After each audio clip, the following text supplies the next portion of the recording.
Bonjour et bienvenue sur Familimaliste, le podcast qui parle minimalisme en famille, où je partage astuces, méthodes et réflexions pour vivre mieux avec moins.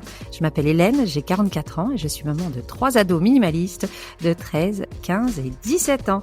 Si vous avez envie de vous lancer dans le minimalisme ou le désencombrement, je vous recommande, en plus de l'écoute de ce podcast, d'aller en description. Vous trouverez le lien de toutes les ressources gratuites à télécharger que je mets à votre disposition. Dans l'épisode du jour, on va plonger dans une catégorie un peu particulière d'objets, ceux qui nous donnent l'illusion d'être organisés, ceux qui, au lieu de simplifier notre quotidien, finissent par l'encombrer et surtout nous empêchent de voir le fond du problème. Allez, c'est parti pour l'épisode du jour.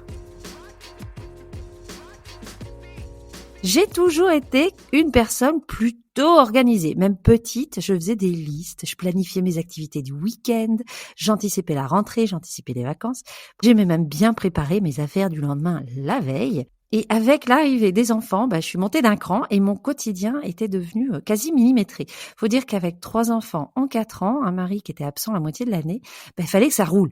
Les objets avaient leur place, je réfléchissais constamment à la manière de ne pas me faire déborder. Parce que 3 contre 1 quand même, avec un boulot en plus, fallait que je sois organisée.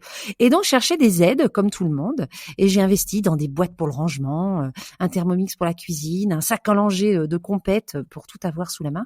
Bref, plein d'objets pour m'aider au quotidien. Et ça a marché. Enfin, ça a marché jusqu'à ce que ça marche plus, en fait. Si je suis devenue minimaliste il y a quelques années, c'est avant tout parce que je me suis fait rattraper par mon quotidien. Que tout prenait plus de temps qu'avant. Alors même que les enfants devenaient de plus en plus indépendants. La gestion du linge, le rangement, la cuisine, le ménage, se préparer le matin, tout prenait plus de temps et moi j'avais l'impression de m'occuper plus de ma maison que de moi ou de mes enfants. Et puis il y a eu le fameux soir de trop, l'envie de s'alléger et on connaît la suite. Et c'est justement dans ce grand tri final qui a commencé de ce ras-le-bol, celui où on s'est débarrassé de la plus grosse part de nos possessions, que je me suis rendu compte d'une chose. Les objets qui étaient censés me simplifier la vie, soit ne me la simplifiaient pas vraiment, soit me la compliquaient. Parce qu'au final, le souci, c'était pas mon organisation, mais le fait que j'essayais d'organiser une maison qui déborde. En gros, de faire rentrer des carrés dans des ronds. Et c'est de ça dont je vais vous parler aujourd'hui. Parce qu'on les a tous vus, ces objets, et on en a encore sûrement qui traînent dans les placards. On en a beaucoup chez nous, surtout si on a une maison qui déborde. Donc, je vous parle des boîtes, des organisateurs, des bacs, des systèmes avec des étiquettes, des compartiments. Tout est pensé pour qu'on ait enfin une maison bien rangée, un quotidien fluide, des enfants autonomes. Sur le papier, c'est tentant. On se dit, mais c'est ça qui me manquait, c'était cette boîte, c'était ce meuble encastré. Et du coup, on achète encore une promesse pour que le quotidien soit simplifié. Encore une boîte pour les jouets, une trousse compartimentée pour les câbles, un porte-revue pour les papiers, des intercalaires pour les classeurs, un tableau pour les plannings et même parfois un énième carnet pour mieux s'organiser. Ces objets-là, ça nous rassure, ils nous donnent une impression de maîtrise. Le souci dans ces cas-là, il est double. Parlons juste des boîtes, par exemple.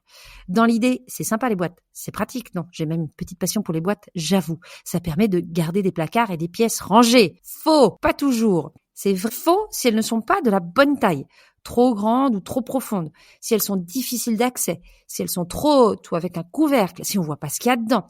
Si c'est ce cas-là, vous pouvez être sûr que ces boîtes finiront par accueillir du bazar en tout genre. Personne dans la maison ne les utilisera de la même manière, ou alors vous serez la seule à les utiliser. Une boîte pour ranger les jouets des enfants, mais qu'un couvercle qui est à l'intérieur d'un placard avec une porte, oubliez, les jouets ne seront rangés dedans que le jour où vous les rangerez. Le deuxième souci avec ces boîtes-là, c'est que même si elles sont utiles et bien utilisées, si vous avez 2 fois plus de jouets que de boîtes, ou si vous avez 50 boîtes dans une pièce, donc 4 boîtes pour juste les poupées et les accessoires par exemple, le bazar gagnera toujours. Et comme on voit que malgré nos objets de rangement providentiels et nos boîtes magiques, il y a toujours du bazar, c'est forcément notre faute.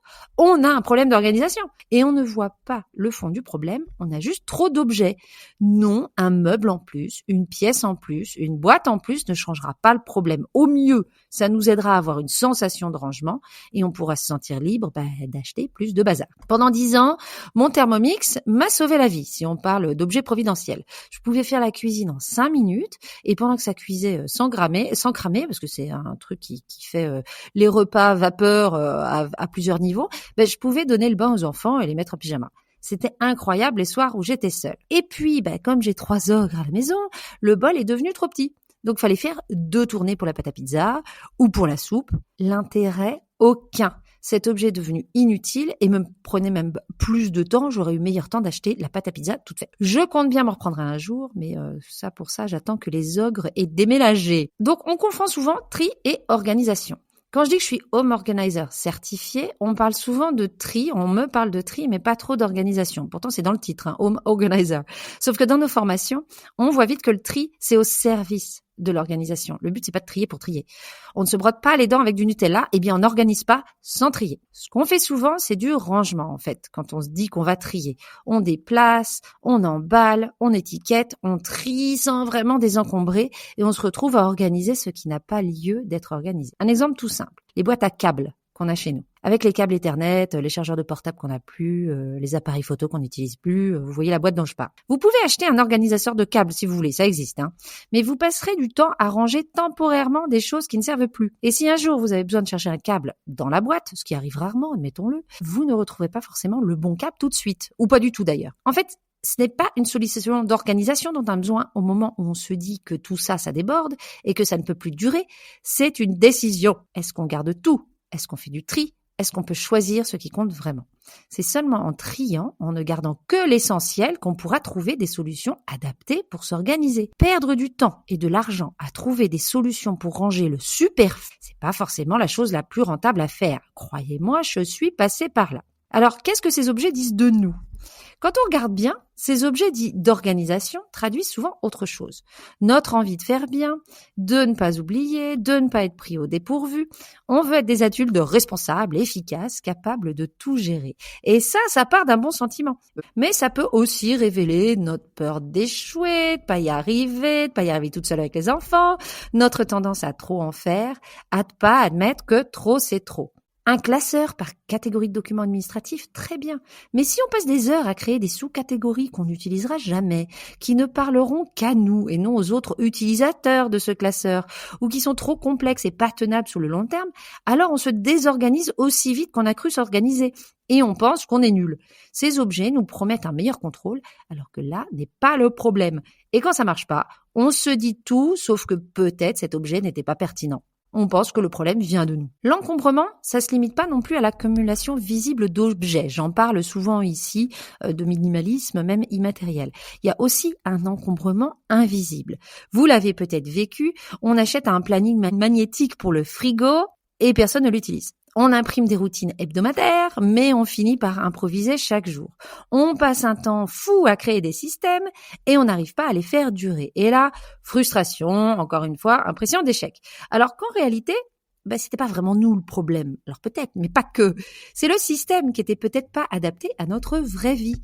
Ou c'est juste qu'on a tenté un truc et puis c'est pas grave si ça n'a pas marché.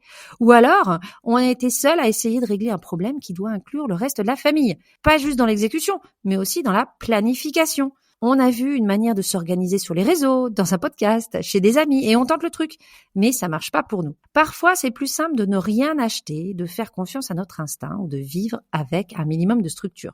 Parfois, un simple panier fourre-tout pour les papiers en attente ou un simple tableau pour noter en vrac les choses à faire cette semaine, ça suffit.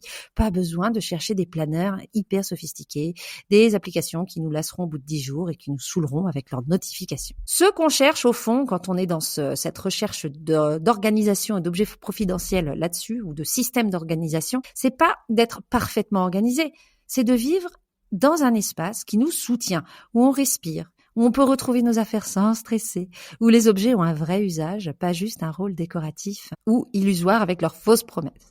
Alors, la prochaine fois qu'on se dit, tiens, si j'achetais une boîte ou un nouveau carnet pour m'organiser, on peut prendre une petite pause et se demander, est-ce que c'est l'objet qui va m'aider ? À quel besoin répond cet objet ?